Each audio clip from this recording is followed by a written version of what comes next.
তপসিয়ার দিকে নজর রাখবো। তপসিয়ায় আগুন লেগে গিয়েছে কারখানায়, অ্যালুমিনিয়াম সামগ্রীর কারখানায় আগুন বলে জানা যাচ্ছে। ঘটনাস্থলে 6টি ইঞ্জিন। আরো বিস্তারিত জানাবেন প্রতিনিধি ঐন্দ্রিলা রয়েছেন এই মুহূর্তে। ঐন্দ্রিলা, কি হয়েছে? দেখো বিশাখা, আজকে সকালবেলা ঠিক 6:45 নাগাদ তপসিয়ার একটি কারখানায় আগুন লাগে বলে খবর পাওয়া যায় এবং তপসিয়া থানা যে আন্ডার, সেই তপসিয়া থানার আন্ডারে কিন্তু আগুন লাগে। मेरा सफेद तुरंत खुले, भरपूर झाग दे और इसकी स्मार्ट साइंस दे स्मार्ट केयर और फ्रेशनेस। मेरी चॉइस मेरा सफेद। 8 নম্বর অবিনাশ চৌধুরী লেন, সেখানে একটি অ্যালুমিনিয়ামের আসবাবপত্র তৈরির একটি কারখানা, সেখানেই কিন্তু আগুন লেগে যায়। আপাতত এই মুহূর্তে ঘটনাস্থলে 6টি ইঞ্জিন পৌঁছেছে বলে জানা যাচ্ছে। ঘিঞ্জি এরিয়া, সেই কারণে কিন্তু প্রথমে দেখতে হয় দমকল আধিকারিকদের পৌঁছতে এবং এই মুহূর্তে কিন্তু আগুন দ্রুত নেবানোর চেষ্টা চালাচ্ছেন দমকলের আধিকারিকরা এবং ঘটনাস্থলে 6টি ইঞ্জিন পৌঁছেছে। এখনো পর্যন্ত কিন্তু আগুন নেভেনি। সকাল 6:45টার সময় যখন আগুন লাগে তারপরে কিন্তু খবর দেওয়া হয় দমকল এবং তারপর থেকে এখনো পর্যন্ত সেই আগুন কিন্তু জ্বলছে। সকাল থেকে চেষ্টা করছেন দমকলের আধিকারিকরা আগুন নেভানোর জন্য, কিন্তু যেহেতু ঘিঞ্জি এরিয়া এক এক করে টেন্ডার ঢোকাতে হচ্ছে, ফায়ার ইঞ্জিন ঢোকাতে হচ্ছে, সেই জন্য খানিকটা বেগ পেতে হচ্ছে এবং দেখতে পাচ্ছ এই মুহূর্তে সেই ছবি আমরা দেখাচ্ছি। গলগল করে সেই আগুন বেরোচ্ছে, রেলিহান শিখা, এবং গোটা এরিয়াটা পুরোপুরি কালো ধোঁয়ায় ঢেকে গিয়েছে। তপসিয়ার ঘটনা, তপসিয়া থানা এলাকার 8 নম্বর অবিনাশ চৌধুরী লেন, সেখানে কিন্তু অ্যালুমিনিয়ামের যে ফ্যাক্টরি রয়েছে, সেই অ্যালুমিনিয়ামের সামগ্রী তৈরির কারখানাতে আজকে সকালবেলা 6:45 নাগাদ আগুন লেগে যায় এবং যেহেতু ভোর সকাল এই আগুন লাগে, স্বাভাবিকভাবে কিন্তু স্থানীয়রা আতঙ্কিত হয়ে পড়েছেন। এই মুহূর্তে সেই জায়গাতে তপসিয়া থানার পুলিশ সকালবেলা যায় বলে খবর পাওয়া যাচ্ছে এবং তুমি ছবি দেখতে পাচ্ছ এই মুহূর্তে 6টি ইঞ্জিন কিন্তু দ্রুততার সঙ্গে কাজ আগুন নিয়ন্ত্রণের চেষ্টা করছে। ধন্যবাদ ঐন্দ্রিলা। একদিকে তপসিয়া, যেখানে অ্যালুমিনিয়াম কারখানায় আগুন লেগে গিয়েছে, অ্যালুমিনিয়াম সামগ্রীর কারখানায় আগুন লেগে গিয়েছে। বিভিন্ন দমকলের 6টি ইঞ্জিন চেষ্টা করছে যাতে আগুন দ্রুত নিয়ন্ত্রণে আনা যায়। আর অন্যদিকে আরও অগ্নিকাণ্ডের খবর পাওয়া যাচ্ছে। এবার চোখ রাখবো হাওড়ার দিকে। বাগনানে সোনারপট্টিতে আগুন। ঘটনাস্থলে দমকলের 2টি ইঞ্জিন পৌঁছেছে বলে খবর। শর্ট সার্কিট থেকে আগুন লাগে বলে প্রাথমিক অনুমান। একটার পর একটা সকাল থেকে অগ্নিকাণ্ডের খবর পাওয়া যাচ্ছে। হাওড়ার বাগনানে সোনারপট্টিতে আগুন লেগে গিয়েছে। ঘটনাস্থলে দমকলের 2টি ইঞ্জিন। শর্ট সার্কিট থেকে আগুন বলে প্রাথমিক অনুমান। একদিকে তপসিয়ায় অ্যালুমিনিয়াম সামগ্রীর কারখানায় আগুন, অন্যদিকে হাওড়ার বাগনানে সোনারপট্টিতে আগুন। ঘটনাস্থলে দমকলের 2টি ইঞ্জিন। শর্ট সার্কিট থেকে আগুন লেগেছে বলে প্রাথমিক অনুমান।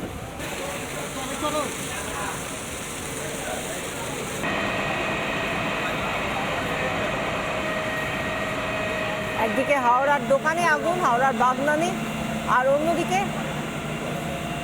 তপসিয়ায় অ্যালুমিনিয়াম সামগ্রীর কারখানায় আগুন। বাগনানের এই ঘটনায় স্থানীয়রা কি বলছেন শুনুন।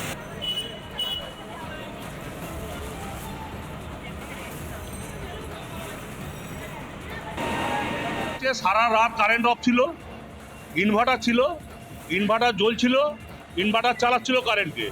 এবার এমতো অবস্থায় ইনভার্টার আর লোড না নিতে পারার দরুন সেটা বাস্ট করে যায়। শেষ মুহূর্তের দিকে একটা ফায়ার ওয়াল ছিল, সেই ফায়ার ওয়ালটা বাস্ট করে। এই শর্ট সার্কিট থেকেই হওয়া। শর্ট সার্কিট হয়েছে, ইনভার্টার শর্ট সার্কিট, জিওলজিক্যাল। তার কলটা পেলাম যে এখানে একটা দোকানে আগুন লেগেছে। কটার দিকে হবে? তখন 7টার দিকে হবে। তো আমরা তুরন্ত এসে দেখলাম যে দোতলার উপরেই আগুনটা, বিভৎস আগুন মোটামুটি চোখে পড়লো। আমরা সঙ্গে সঙ্গে পাম্প চালিয়ে আমরা কাজে সম্পূর্ণ তৎপরতার সঙ্গে কাজটা শুরু করেছি এবং পরবর্তী সময়ে আমাদের আর একটা পাম্প গাড়ি এসেছে, সেটা দিয়েও আমরা কাজ করছি। 3খানা পাম্প এবং পুকুরে একটা পাম্প বসিয়ে মোটামুটি আগুনটা আমরা নিয়ন্ত্রণে নিয়ে চলে এসেছি। এখন কোনো ভয়ের কোনো কারণ নেই। আপাতত ফায়ারটা আমাদের আয়ত্তে চলে এসেছে, আর কোনো ভয় নেই। কলকাতা পুলিশের করা জিডিতে একাধিক ভুল তথ্য দিয়েছে কলকাতা পুলিশের যারা অফিসাররা রয়েছে তারা। আদালতে এমনটাই জানিয়েছে সিবিআই এর অফিসাররা। তার কারণ যে সময় অভয়া দেহ উদ্ধার করা হয়, জিডিতে উল্লেখ রয়েছে অচৈতন্য অবস্থায় উদ্ধার করা হয়েছে, কিন্তু তারপর যখন সেই চিকিৎসক অভয়াকে যখন পরীক্ষা করে মৃত বলে ঘোষণা করা হয়, তারপর জিডিতে সেই তথ্য কেন দেওয়া হলো যে অচৈতন্য অবস্থায় উদ্ধার করা হয়েছে। সুতরাং এই বিষয় ইতিমধ্যে সিবিআই অফিসারদেরকে ভাবাচ্ছে।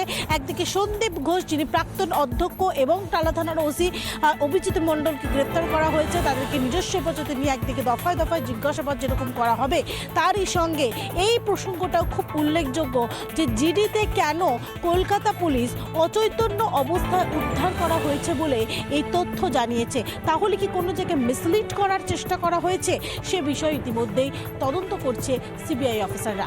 ক্যামেরায় শুভ্রাংশু ঘোষের সঙ্গে তুলিকারের রিপোর্ট, রিপাবলিক বাংলা, কলকাতা।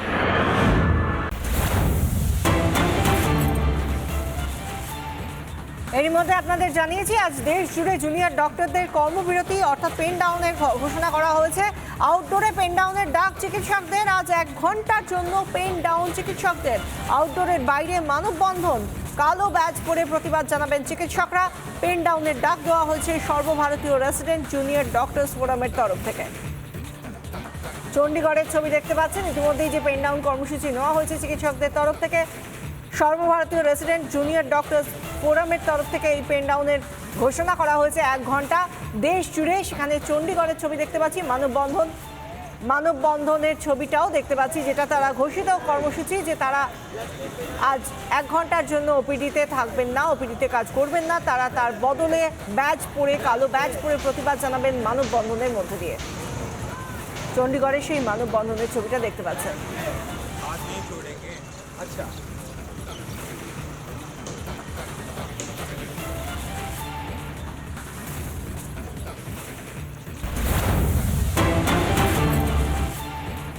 সন্দীপ ঘোষ তার একের পর এক যেরকম কুকর্ম সামনে আসছে, সেরকমভাবেই তার স্কুলের সহপাঠীরা তারা এসে জানাচ্ছেন তিনি স্কুলে ঠিক কীরকম ছিলেন, তার ব্যবহারে আদতে তারা কতটা সন্তুষ্ট ছিলেন বা আছেন।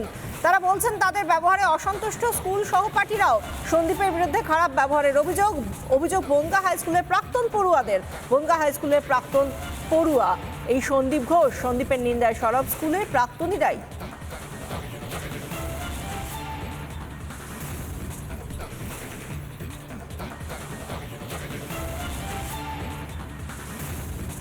বক্তব্য, সন্দীপ তুই বদলে গেলি, কি করে তোকে বন্ধু বলি? আজকে এই কথা বলতে খুব খারাপ লাগছে যে সন্দীপ ঘোষ আমাদের স্কুলে ছাত্র ছিল।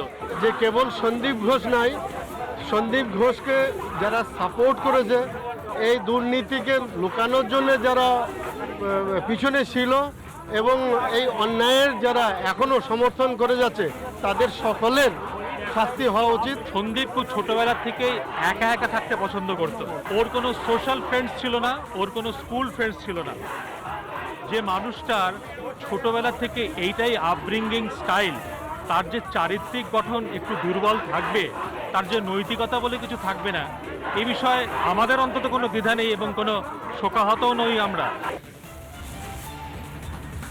শুনলাম বনগাঁ হাই স্কুলে 1989 ব্যাচের যে ছাত্রছাত্রীরা, তাদের মধ্যে সেই ছাত্রদের সঙ্গেই একসঙ্গে বেঞ্চে বসা সন্দীপ ঘোষ, এবং যিনি একটার পর একটা অভিযোগ করলেন যে কতটা অহংকারী এই সন্দীপ ঘোষ প্রথম থেকেই ছিলেন। ভালো ছাত্র ছিলেন বটে, কিন্তু বন্ধুদের সঙ্গে কোনো রকমভাবে ভালো ব্যবহার তো দূরাস, তারা পরবর্তীতে কোনো রকম ভালো ব্যবহারটুকু তার কাছ থেকে পাননি।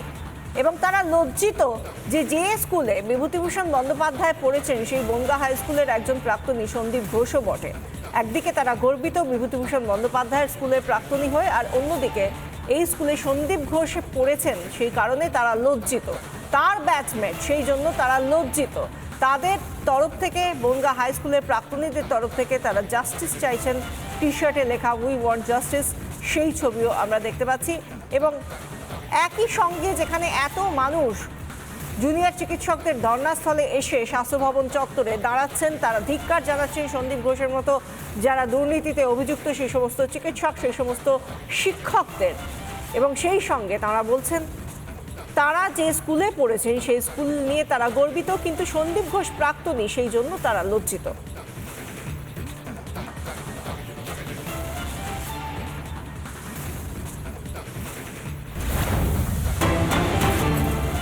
এদিকে সন্দীপের গাড়ির চালককে জিজ্ঞাসাবাদ সিবিআই এর। সন্দীপ ও চালকের বয়ানে অসঙ্গতি পাওয়া যাচ্ছে বলে সূত্রের খবর। ঘটনার রাতে সন্দীপ কোথায় ছিলেন? 9 আগস্ট ভোরে সন্দীপের লোকেশন বেলেঘাটার বাড়ি নয়, এমনটাই সূত্র মারফত জানা যাচ্ছে। 9 আগস্ট ভোর 4টের সময় খতিয়ে দেখছে সিবিআই। নজরে ভোর 3টে, ভোর 4:10, সকাল 6:30, সকাল 7টা। সূত্র মারফত জানা যাচ্ছে এই টাইম ফ্রেমগুলো খতিয়ে দেখছে সিবিআই।